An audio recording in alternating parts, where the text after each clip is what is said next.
recording. Well, can we enjoy and have a joyful moment of Yes. yippee, yippee, yippee, yippee. Woo.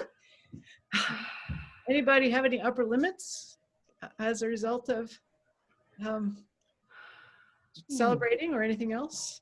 Upper limit meaning feeling too good, say the Hendricks. That's the only problem there really is feeling too good if you're doing this work. So were you able to just keep going? I definitely had an upper limit. By Saturday afternoon, I said to Kath, I just have to go on a bike ride. I need to rest. There's so much celebrating. Great. I keep setting these intentions as I meditate. Yeah. Yeah. Julie, I think that we all thought that you were like creating the longest pause for us to experience joy. And then we looked over and I was like, oh, she's frozen.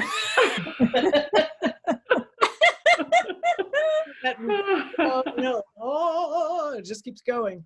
Yeah, I don't know. I kicked myself off. There's an upper limit of that. That's all an upper limit. Well, so this is our last call. So let's see, November 9th, 4 calls. So thanks for being part of these. I thought tonight a couple of things. Nancy, I would love for you to ask your question and for us to play with that, because I'm guessing you're not the only one. So we'll give you a little forewarning that we'll come back to that. Okay.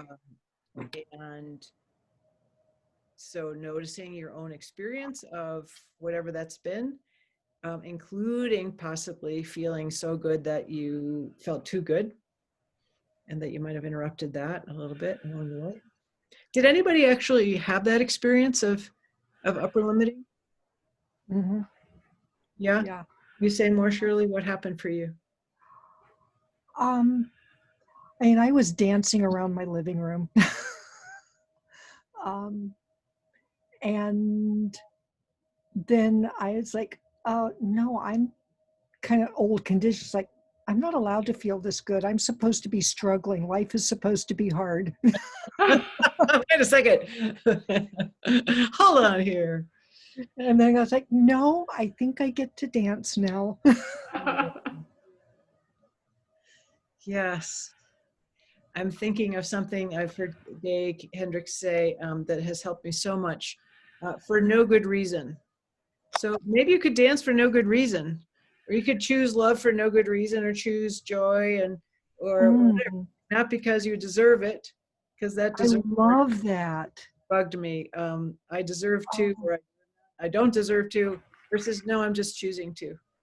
Yeah, that's interesting, because a lot of times when I've been in groups where we're doing like processes and I get to choose one, it's like, okay, well, let's give each other appreciation. So, but don't tell me I deserve anything. That's cool. Yeah, that deserve word, it just throws me for a loop, because I just can never figure out, well, who does deserve it or who doesn't deserve it, and how would we know? Yeah. And then does that all change because, I don't know, I was mean today, or I didn't, I don't know, do the night or whatever, right? Versus no, I'm just going to choose that particular vibration because I want to, because that feels right. And yeah, that's what I'm doing. Because I deserve it. So, Ashley, what did you say? Because you don't, or because you do, or what did you say? My golly, I deserve it. I was, My golly. I'm going to choose that because I deserve it. Well, yeah. I find that I keep going back to news articles about what terrible things could still happen.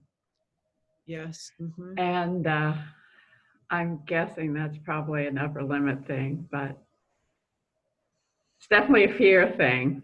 Mm-hmm. Still there. Well, and to know fear is built into us for a reason, that there's a reason we're constantly scanning for threat, because there are threats. There are threats, yeah.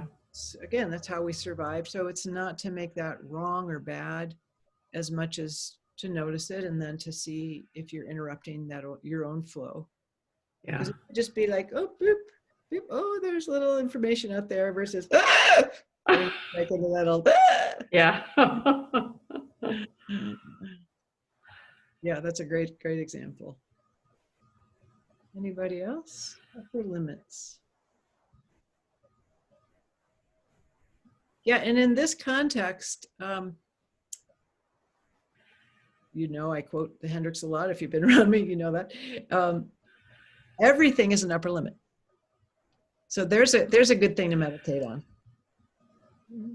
Yeah, everything is an upper limit. So what that means is, most of life just floats by and you don't notice it. The driver honks at you, or you drop the thing, or whatever. Somebody is upset. It just goes by and you don't notice it. But it's the things that you notice, like that person just honked at me, like, then that's you getting your own attention. That's you getting triggered into some issue that it's time to clear out of your body, potentially. So Yeah, Julie, I think you said a few weeks ago, somebody in the last few weeks said, when we feel happy, it's like it lasts for like 4 seconds or something, like something like that. Stuck with me. So on Saturday, when I kept, and I said it to Michelle at some point throughout the day, I was like, I like kept coming back to it. I was like, I'm not going to let this last. I was like, we've waited for years for this. Like, there's no way it's going to be for 4 seconds. Like, I'm going to keep coming back to it. And so I really appreciated that, that little tidbit of knowledge, because I did keep coming back to it to try to re-up the 4 seconds, Yes, that's right. To re-up the 4 seconds. Well, isn't it interesting? As if somebody is keeping some metric. Like, okay, you have suffered enough. I don't know. Is it God? Is it right? Or no, you felt good too long. It's funny that have this idea that it impacts anybody in some negative way to feel good. So I don't know where I learned that, but certainly that's in my culture. There was something I learned, that you can't feel bad enough to make someone else feel good. Oh, I like that. Oh, right. Yes. Good point. Yeah. Well, I'm just trying that out, because it seems like, it does seem like if I do the penance, right, that somehow that's doing something. I'm not even Catholic. Where'd that come from? Right? But that somehow somebody else is going to, like, they are somehow, I can't quite get the words clearly. The score is even somehow. So I don't know. Is anybody feeling it from this direction? Like that, okay, somebody should somehow suffer because you had to suffer through these 4 years. I remember reading something right after Trump got elected, from a Trump person who said, well, we had to suffer for 8 years. 8 years. And so now it's your turn to suffer for 8 years, which clearly stayed with me. Like, first, wow, really? That was suffering for you? But then secondly, that whole idea of, okay, well, here's some retribution now. So I don't know that I've felt that, but anybody? So, okay. So our religions, I don't know, or something comes forward. So yeah, so no suffering. What if we can let go of that idea? How does that even feel to you? Like, I don't have to suffer. Anybody have anything about that? Can I have something about it that's just kind of happened in the last 20 minutes. Okay, great. Ish. I was a little bit late to this call because I'm working on a presentation for Thursday, and we had scheduled our meeting for this evening last night because we had some things to wrap up. And we scheduled that call for 6:30 to 8 o'clock. And it is currently 7:10. So you can, put all those times together and see the conflict. But it didn't dawn on me until I was driving home from work today that I had done that. And I'm really good at just beating myself up when I do those things. I'm a horrible person. I'm not reliable. What does this say about me? It's, really fun stuff. But I just chose to not suffer. I'm like, I can't. Look, I made a mistake, and I'm gonna show up on my first call, and I'm gonna do the best I can, and then be here and just be present. And I'm like, want to cry because it's like, it's growth for me. So thanks for listening. You're getting lots of applauding around that. Yeah. No suffering includes not punishing ourselves. That's another weird screw we got loose along the way, where it's from a cycle. You had to take behavior mods along the way, didn't you? Like, what's the most effective way of modifying behavior? Punishment is the least effective way. Reward and the intermittent reinforcement, remember that? So now and then getting reward, but punishment doesn't stack up, but somehow we think that's going to teach us. Oh God, I can't believe I did that kind of moment. Versus play and enjoyment. And we learn great when we're playing. We learn really well when we're enjoying ourselves. So yeah, so Emily, I guess the question could be for you, like, oh, if you could even go further, if you could be playful about that. I don't even know how that would sound, but like, oh, look, how could I learn? What can I learn from this? Like, woohoo! I mean, to let the learning happen in a much more easeful and friendly way.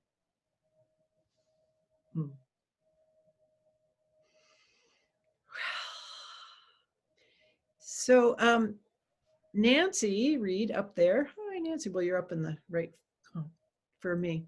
Posed this question to me earlier that I thought would be a really good one to tackle together as our this last if we're heading out. So, will you tell us that question, Nancy? Was it the last one in the note? I mean, it was a long note. The one about, well, what about racism and yes. Show up that one. Well, actually, Aisling and is it Michelle have asked a couple times. I don't know if I'm going to articulate this well, but when I'm above the line and I'm feeling empowered and accepting and everything, you can encounter people who are racist or homophobic or not nice or whatever.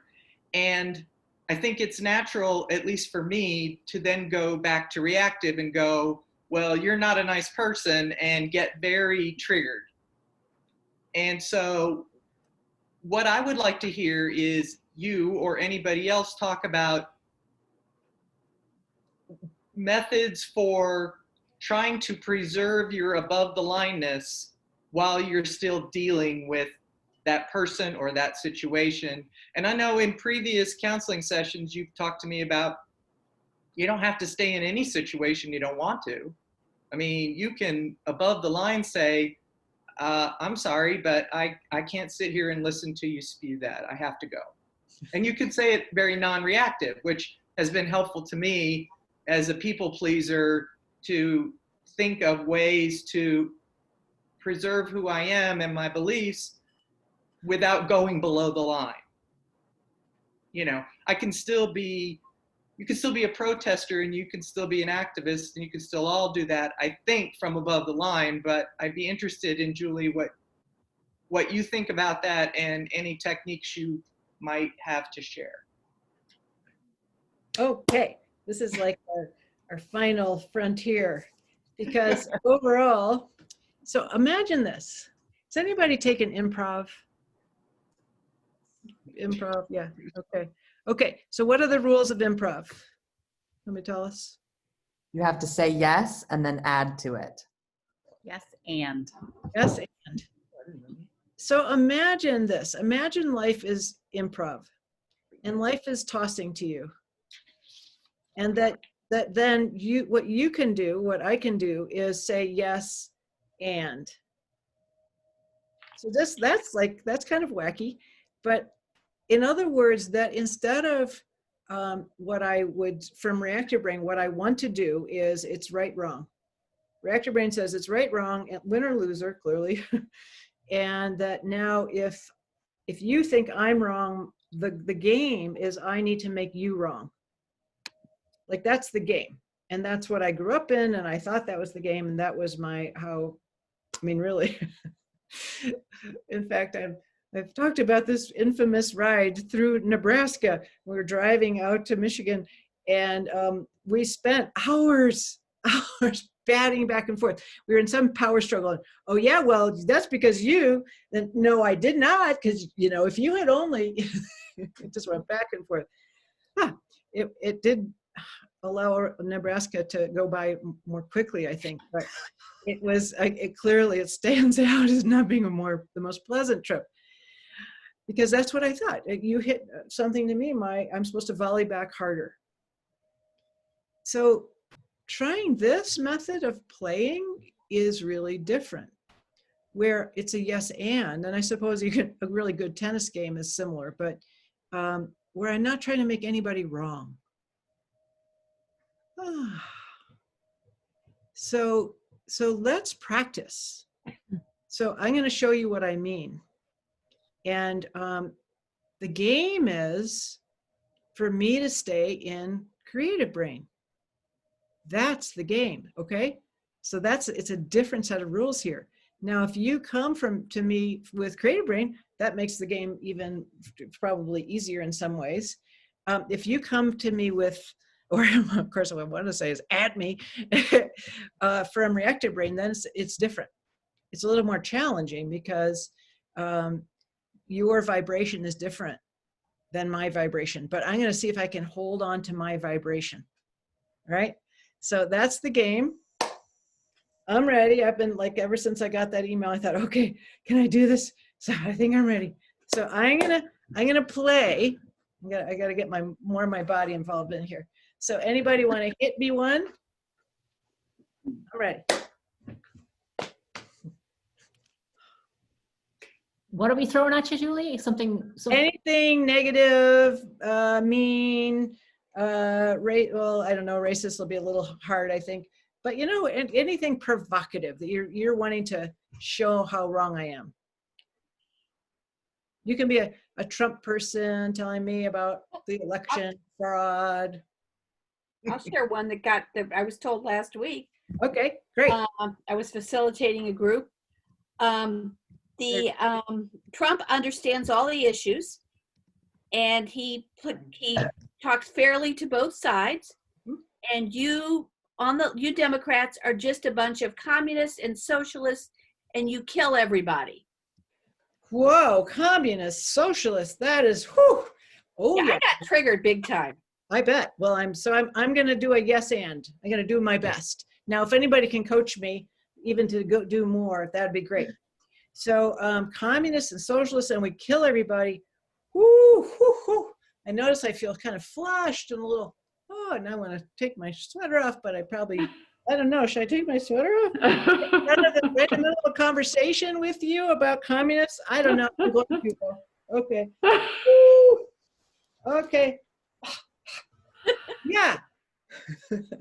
But what do you think about communists? And? Well, you Democrats, that's all you are. Well, I guess. I understand the issue. I know. I've always had trouble understanding things. I do try to understand things, but I'm really not that good at it sometimes. That's why you don't understand how good Trump is. Yeah, that actually is really possible. Yeah, you're all socialists tonight. What I hear is that you want to take away all our property, so we won't have any more private property if the Democrats get in charge. That's why we can't let you win. I see. Yeah. Whew. I can tell. I'm just noticing my body is up here. Oh, kind of tight in my neck. Because that does sound that sounds very scary. There's certain things I really like. Okay. Anybody else want to try? Yeah, and you just want to give money to those people who don't want to work. They're lazy, and you just want to give our money to them. Well, yeah. Yeah, and a lot of them are illegal immigrants too. They Well, don't even, Yeah, we they're don't not even want them here. Americans. yeah, not even Americans. Well, I once decided I was going to go to Paris. You know, it was really fun. But I'll tell you, the funnest was when we went to the Amalfi Coast. It was great. Oh, It yeah. was so fun. Remember that? Yeah, I gotta admit, that was fun. Yeah. Okay. So it's a yes and. Yes and. But So you weren't really having a conversation. Like there weren't real like, yeah, right. That's the point. Because you, I'm not having a conversation because there is no conversation to be had. yeah, I need to put that in big, bold letters. Yeah. Yes. It's tough, isn't it? I mean, it's tough for me. So it's really, really great to practice. In fact, I think we should do a few minutes of breakout room so everybody gets to practice, because it's not my natural thing, my natural state. I mean, I grew up this way. So, you know, I'm walking on the street, somebody lobs something at me. Well, I'm better at it these days, but you know, my first instinct is to go there, but what if my next instinct would be to move through that? Because no, one of the things I've learned about reactive brain, which these days I mostly can follow, although it took me hundreds, if not thousands of attempts to make this wrong. I really thought many times if I just kept talking, it would help. Has anybody else tested that hypothesis? Probably.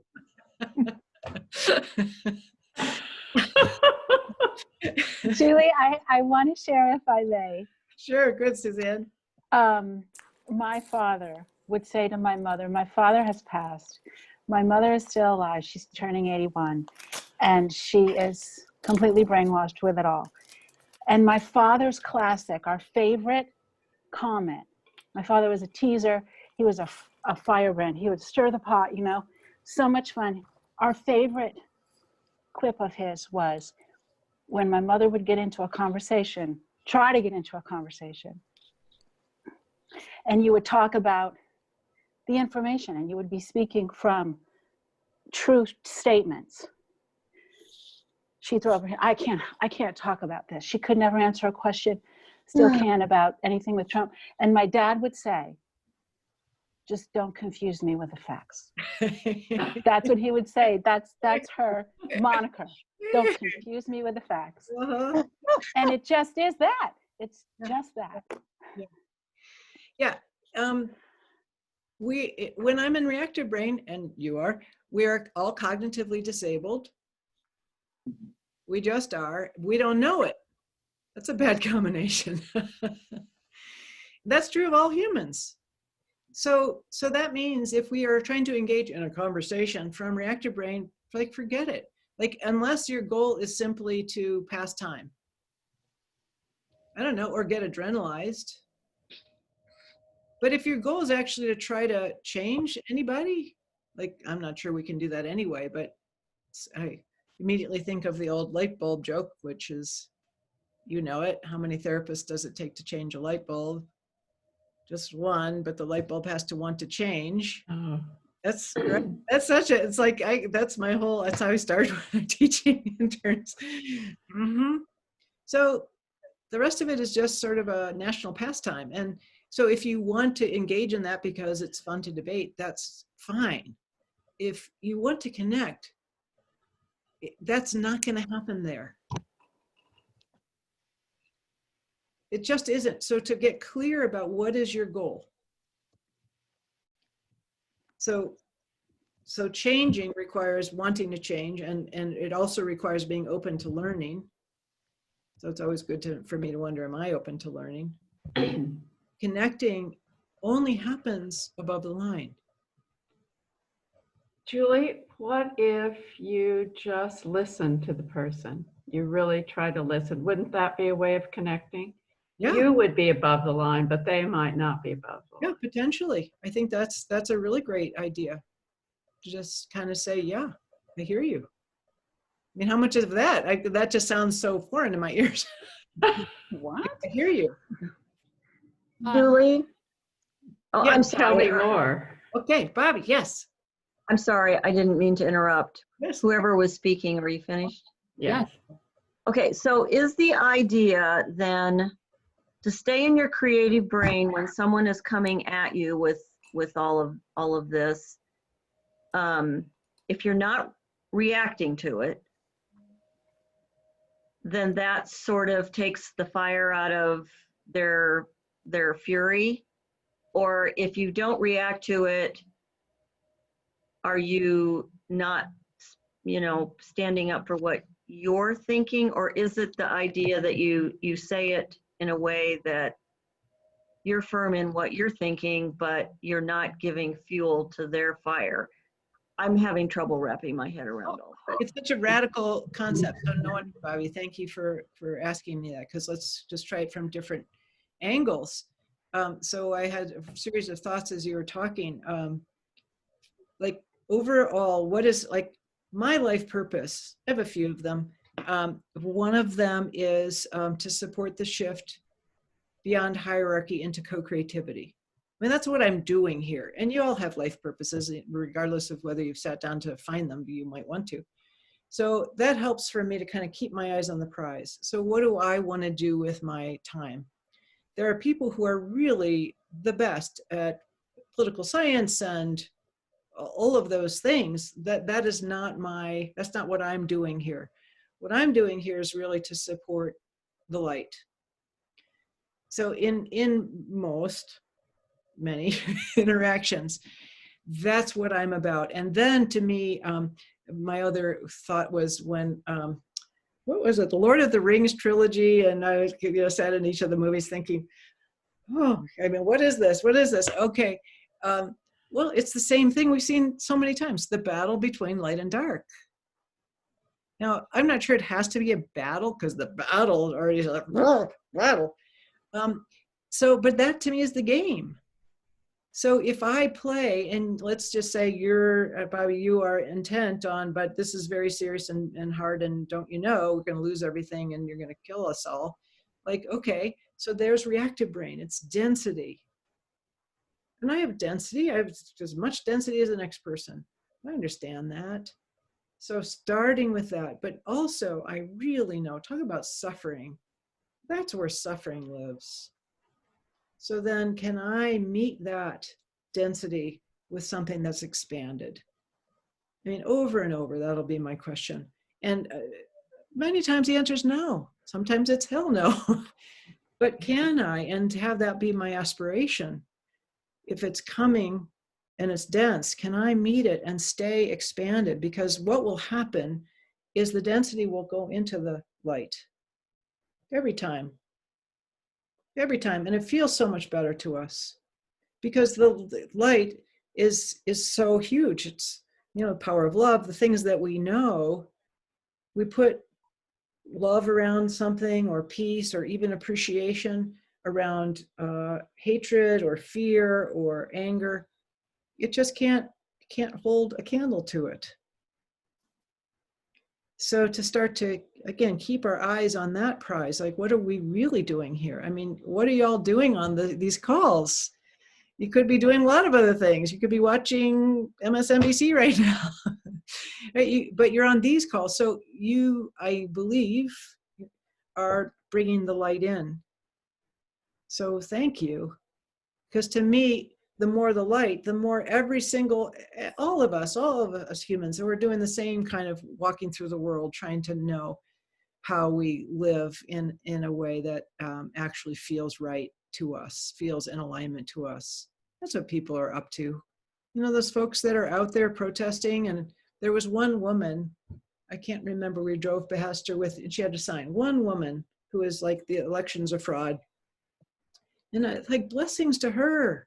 Like she was holding what she thought was right in the face of a boulder. Like, whew, that's got to be tough. So sort of to forgive us, to know we're just all kind of stumbling through, because what else can we do, and trying to figure out our way and find our way. So, and then to find that way of, can I be more expanded? Yes, somebody. I think, so when you were saying all that, I sort of wanted to punch you.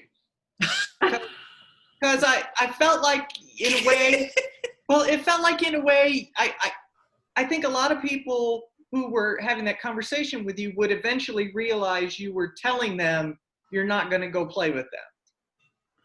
But there are some people who I think would get very irritated at that, because you won't engage with me, and I'm so angry, and I want you to agree with me, and I want you to validate me. So maybe it's because I'm impatient, but could you have said something like, every time we get together, we have this conversation, and it's pretty obvious we're not going to agree, and can we talk about something else? Or can we, I mean, I don't know. Why don't you, Nancy, you send me the thing. What? You be the person that now that you're thinking of, and let's see what, and I'll be in the ring with it, unless somebody wants to. But all right. Well, all right. Well, you gay people are just radicals, and all you ever want, you only have one agenda, and that's what you want. It's not what's best for the country, and you really don't deserve any rights. And I don't know why you keep, coming back and fighting and raising this issue. Why don't you do what's best for everybody else? Right. So Nancy, I'm going to engage with that, and then will you make it hard for me? Okay. I'll try. Okay. Let's see, radicals. Well, I think that's true. You should have seen me when I was about 19. I was really radical. I was wearing a dyke hat and smoking a pipe. So I think you're absolutely. Yes, you were, Julie. Yes, you were. With my overalls on. Well, you do know that I love you, Julie, and everything, but the Bible says it's wrong, and I can't ignore the Bible, and I can't ignore my religion. And I just get tired all the time of being told that my religion isn't important. I bet you do. That sounds tiring. I feel sad about that, if that's what you're hearing. Well, why don't you stop being gay, and then I can have what I want? Well, that's interesting. What is it that you want? I forgot. I don't want to have to stick up for you. I don't want you to push your agenda on me, and I don't want to have to stick up with you with my church and my family just because I care about you. Oh, so you've had to stick up for me. All the time. Wow. That's really, now I feel kind of overwhelmed. Have you really been out there sticking up for me? Not so much, really. I'm afraid to tell people that I'm close to you and you're gay. Yeah. Yeah, that does sound hard.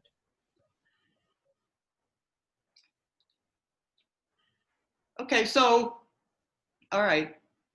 I'm getting it. Well, so you're not arguing, but no, you're acknowledging. You're acknowledging and hearing what you're saying. Right. Now, it does help that I'm sitting in front of you all, and I've got your I don't know, my fantasies are supporting me. Maybe you're not supporting that. It helps that I'm like, this is the setup. So could I just do this because we're at Thanksgiving dinner or something? I don't know, but I aspire to that.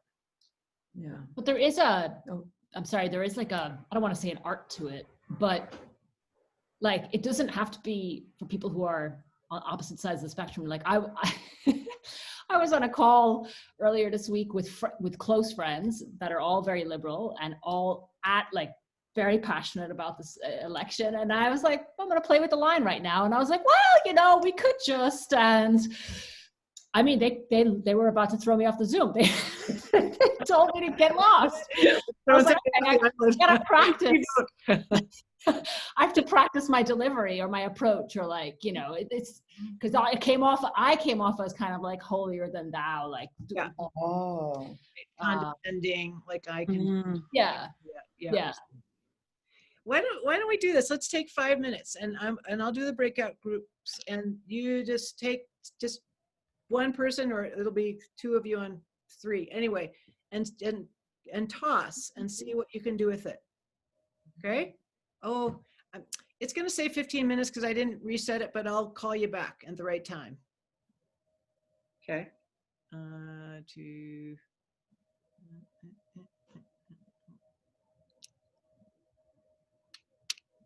Let's see. Breakout 5. Look at her. Wow, I wondered how this is going to You happen. go, Julie.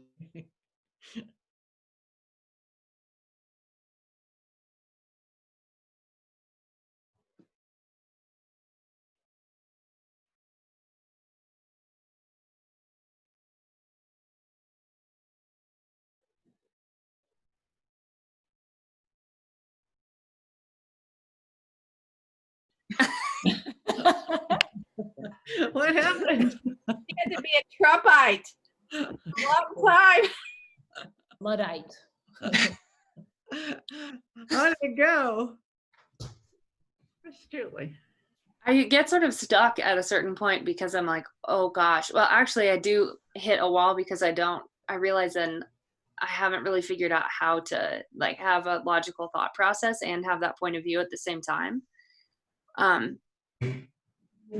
You know what I mean? Like, I'm saying, oh, okay, I've like followed the script that I've seen happening for a certain amount of time. And then I'm like, oh shoot, like, I don't know how to continue with this line of attack.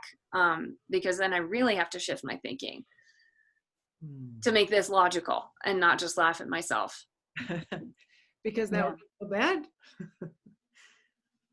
Just laugh. I mean, Were you the Yeah. defender of being on the line, or were you an attacker? I was being an attacker. oh, I see. I see. But you Okay. don't have to be logical. Why do you? You don't even have to tell the truth. Well, No. I'm thinking like Right. I'm trying to play this character, you know, and if I'm trying to play this character, then I actually need to have like gotten to a place of relating to this way of thinking. And I'm like, oh, actually it was helpful because I was like, and that's where I've stopped being able to empathize with this position as me, Catherine, because this is where I'm no longer able to like have things to say. It's also possible that your people that were sort of improving with you, like that they helped you shift. Yeah, that was making me mad. That they're helping you shift. Oh, Say yeah. more about that. What was? Why did you get mad about that? Well, I think someone earlier, Nancy maybe said, well, that makes me want to punch you in the face. You know, that it was like, oh my gosh, the holier than thou. Tell me more about that. I'm interested. I was like, I was like in the character that I was trying to be here, right? I was like, no, you're not. You're just like provoking me and therapizing me, and stop that. Yeah, well, and it's a very unusual thing for somebody to experience. Yes. Yeah, it's odd. Yeah, to have anybody empathize, especially if they're in reactive brain. So yes, now speaking as the person who has been very motivated to pull other people into reactive brain, like not that anybody else on this call has, but I remember very clearly, and I might have told you the story of being really scared about money one day, and Kathy was just like, no, we're going to be fine. And like, no, this is really scary. It's terrible. And oh, it's just going to be fine. Well, it took me 45 minutes, but then I got her. Ooh. And I remember like, ooh, got her to join me in being scared. And then now I just hear the ooh. And I feel that kind of regret because look what I was able to do. But still, it's that misery loves company moment of, now you are one of us, you know how bad things are. And I think it's a human foible. It's so, you know, I want you to join me in how I'm seeing reality, because then I feel a little bit better about, this crazy world is so confusing. One thing that I found interesting as a defender of being above the line in a setup where, we're pretending, is how my brain so conditioned to listen to the words and prepare an argument, even in like a fake scenario. And I, for so long, prided myself on being able to like get all those facts lined up, shoot something right back at the person I'm arguing with and win the fight. Yep. And I watched my brain do that in like a fake scenario, you know, it's like, it's so conditioned. Yeah. Yeah. Right. To be in like an argument with a loved one and be like, okay, but you know, I'm ready with this one. Versus like paying attention to how I'm feeling. Yes. And doing anything that would be about shifting out of that power struggle. Yeah. I don't know if you're familiar with something called living room conversations. It's an attempt to get people from different sides to come on. It's a national program and they have about 100 different topics and to talk about different issues. It's a wonderful program and they have a script and they have questions and there's supposed to be no crosstalk and everybody has like 2 minutes to answer one of these questions. And so I tried one, facilitated it, called Healing America, because I know I get triggered easily. I got really hooked. And because the guy was just he was like libertarian. He was far right of my very far right brother. And I got so hooked because his facts they weren't facts. And I wanted to argue, and I got to the place where I wanted to argue with him. And that wasn't helpful. So I'm sitting on my hands, my body's like this, and I'm biting my tongue. And I thought, I have a lot to learn here. So I'm really glad we're talking about this tonight. But I do recommend looking up living room conversations. Because you can challenge yourself. Well, you can agree to facilitate one, and then they're posted on their network. And you'll get people from all over the country, especially now with Zoom, to sign up. And I've done it before. We had much better situation before. I didn't get triggered as much because it was a different topic. But it's a really good thing because I think we do need to find ways to get people together. And this is a really good platform. Yeah, maybe if you want to. So and bringing in the upper limit idea again. So to imagine that anytime we're triggered, it's just an upper limit. I mean, now it gets really wacky. I know, like right in the middle of that, and like, oh, that person is saying that to me, and I just let myself go there with them. I guess I was feeling too good. Unusual way to think about it. Anything else from your brief experience with your people?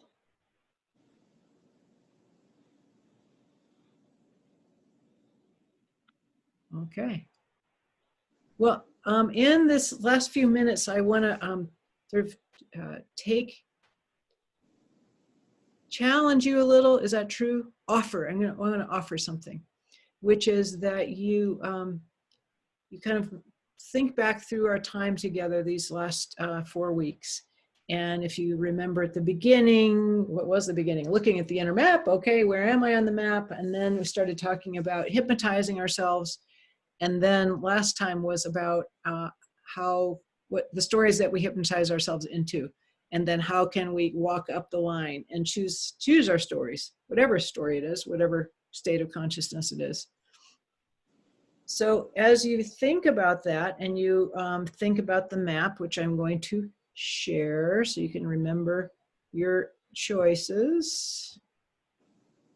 Okay, so look at the map. Look at all of those states. Shame all the way to neutral, acceptance all the way to peace. Now, imagine that it's up to you where you live. So that's interesting. Like, imagine you could decide, yep, for the rest of my life, I want to live in anger. What the heck? Why not? Or for the rest of my life, I want to live in pride. Or let's go further and try out neutrality. So to really decide what level of consciousness do you want to live in? If only it were so easy, but it could be at least a direction. Now, I myself, I have a beloved teacher, Ethel Green, who I just got to walk around with yesterday. It was so good to see her. She is, she giggles. She's this woman that giggles. You could look her up. She's puts out these terrific, she said, well, I'm doing these podcasts, and I sort of giggled to myself because she's put out 2 things so far. And she just sort of does it whenever she wants to, and she's going to do a 3rd thing. So Ethel Green. An E. Pardon me? Green with an E. Green with an E, yes. So Ethel, one of the things that I've just adored about her, she's a teacher of mine in energy work. She said, what about making your life a masterpiece of joy? A masterpiece of joy. And I thought, well, yeah, that's what I want. I want to make my life a masterpiece of joy. So that's where I'm at. That's where I'm heading. Okay. So that's the one I picked. You could pick love or appreciation, peace. And I don't know, you could, again, if you want to pick guilt, you could pick, that's fine. It's all up to you. But kind of orient to where do you want to go? Oh, and I want to go take you right to Ethel again, just because these 2 podcasts that she did. One was about COVID and coming into balance, understanding the virus is here to help us be in balance. And then I can't remember what she told me she's going to do her next one about, but anyway, they're great. She's got such an interesting way to think and be in the world. But basically it's about the more joy, the better. So being around her, I get that, that infusion of, oh, right, we could just play. So if you decided anything about wanting to be up there, then my toss to you, if you are interested in receiving, is for you to start to hypnotize yourselves up there. So for example, I'm going to tell you, so I'm going to stop the share. I don't like to shock you all, so I'm going to stop the share, hoping that you've already chosen your level. And one way that I decided I was going to hypnotize myself, actually, if you were able to read the inner map, you might have come upon my manifesto, because I thought, well, I know I have successfully hypnotized myself in the past, and it sounded something like this. Okay, it wasn't like necessarily in the front of my mind, but something like, oh God, life is hard and I suck. All right, so some version of that was just kind of in the background somewhere. And I could overcome that and kind of be beyond that and be like, no, I can do it. And then I kind of, on the bad days, I would kind of go back there, and there it was. So I thought, well, I'm going to hypnotize myself with my own manifesto. So I'm going to tell you a little bit of my manifesto right now. And again, you might have already read it, but I'll recite it, because what I decided, if you're going to hypnotize if one will hypnotize oneself, well, what do? You think the same things over and over. I'm hearing Abraham, her name, it's not Esther Perel, the other one. Esther Hicks. Thank you, Esther. Thank you very much. Good job. And I remember her saying, and one of the things, a belief is a thought you think over and over again. Belief is a thought you think over and over again. So yeah, so your story is a story you tell yourself over and over again. So I'm going to tell you a little bit of my story because I tell it to myself verbally. So first I wrote it, and then I recorded it so I could hear my voice say it back to me. And then I memorized it. So that's my toss to you, is that you could do that. You could decide the story you want to tell yourself over and over again, because you've memorized those other stories successfully. We give you an A, you have achieved. Good job. So we know you can memorize. So this is just inserting something else. It's a software update. So here's a little bit of my software update. You got to kind of get into it. This is what I do. I literally, in the morning, we have this kitchen window, and I look out at the trees, and I say, I wave at them, and I say, I am La-di-da star, because that's my essence name. I just made it up. Kat has one too. Yes, you all can make up your own essence. Say, I am La-di-da Star. I am a divine being of love and light. I've come to this planet to have a great time and fully engage and be part of things and to support the shift beyond hierarchy into co-creativity. I embody my divinity as I reflect to everyone I meet their most amazing beingness. I live in a friendly universe. I trust myself, I trust the world, I trust Source. I know that as I live in impeccable integrity, life is sweeping me down my perfect path, that all is unfolding perfectly and all is well. I love that line, all is well.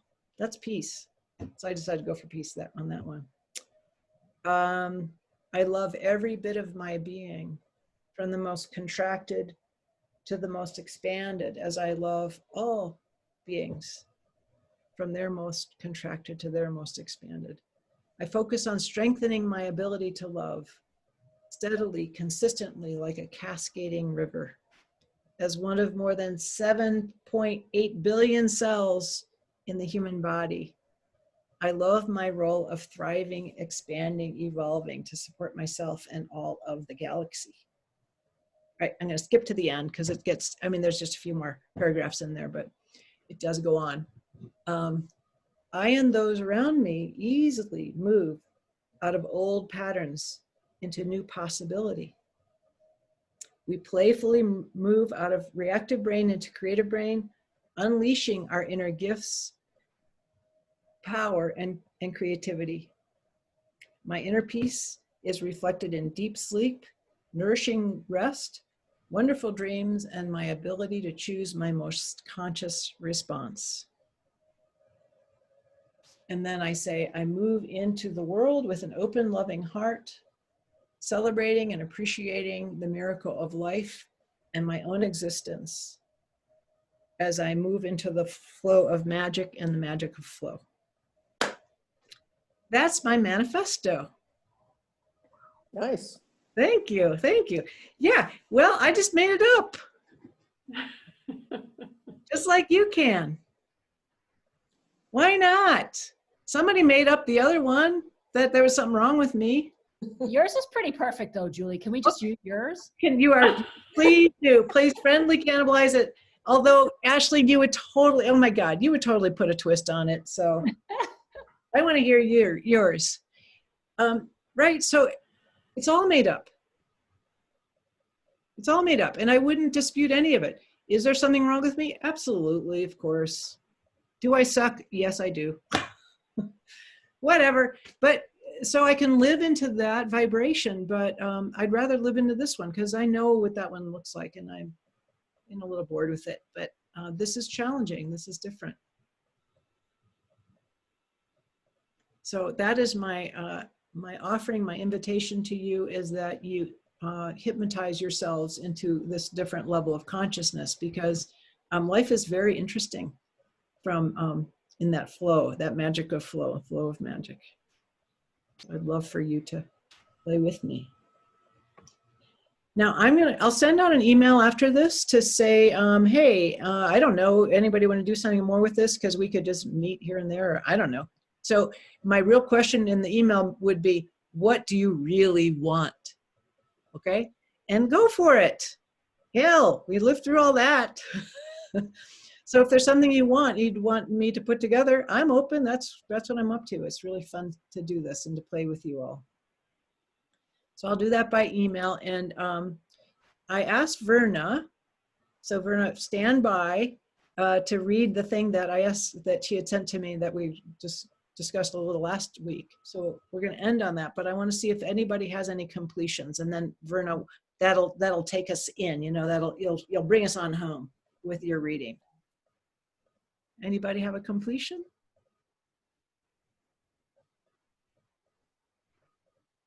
So fun to look at you all. My heart feels so swelled with love and appreciation for who you are in the world and what you're up to out there. You know it's big. So thank you, and thanks for being thanks for getting born on the planet at the same time so I could see you in bodies. It's easier. All right. Well, Verna, bring us on home. Okay, this is from Maria Popova from Brain Pickings, if you've ever gone out to see Brain Pickings. And this is sort of one of her life manifestos, and this is number 14, choose joy. Choose it like a child chooses the shoe to put on the right foot, the crayon to paint a sky. Choose it at first consciously, effortfully, pressing against the weight of the world heavy with reasons for sorrow, restless with need for action. Feel the sorrow, take the action, but keep pressing the weight of joy against it all until it becomes mindless, automated, like gravity pulling the stream down its course, until it becomes an inner law of nature. If Viktor Frankl can exclaim yes to life in spite of everything, and what and everything he lived through, then so can any one of us amid the rubble of our plans, so trifling by comparison. Joy is not a function of a life free of friction and frustration, but a function of focus, an inner elevation by the fulcrum of choice. So often, it is a matter of attending to what Hermann Hesse called, as the world was about to become unworlded by its first global war, the little joys. So often, those are the slender threads of which we weave the lifeline that saves us. Delight in the age-salted man on the street corner waiting for the light to change, his age-salted dog beside him, each inclined toward the other with the angular subtlety of absolute devotion. Delight in the little girl zooming past you on her little bicycle, this fierce emissary of the future, rainbow tassels waving from her handlebars and 100 beaded braids spilling from her golden helmet. Delight in the snail taking an afternoon to traverse the abyssal crack in the sidewalk for the sake of pasturing on a single blade of grass. Delight in the tiny new leaf, so shy and so shamelessly lush, unfurling from the crooked stem of the parched geranium. I think often of this verse from Jane Hirshfield's splendid poem, The Weighing. So few grains of happiness measured against all the dark, and still the scales balance. Yes, except we furnish both the grains and the scales.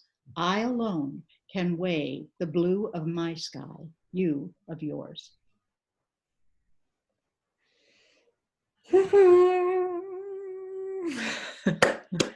Nice. Makes me want to choose joy. Thank you. All right, Nice. everyone. It's been wonderful. I'll see you on email.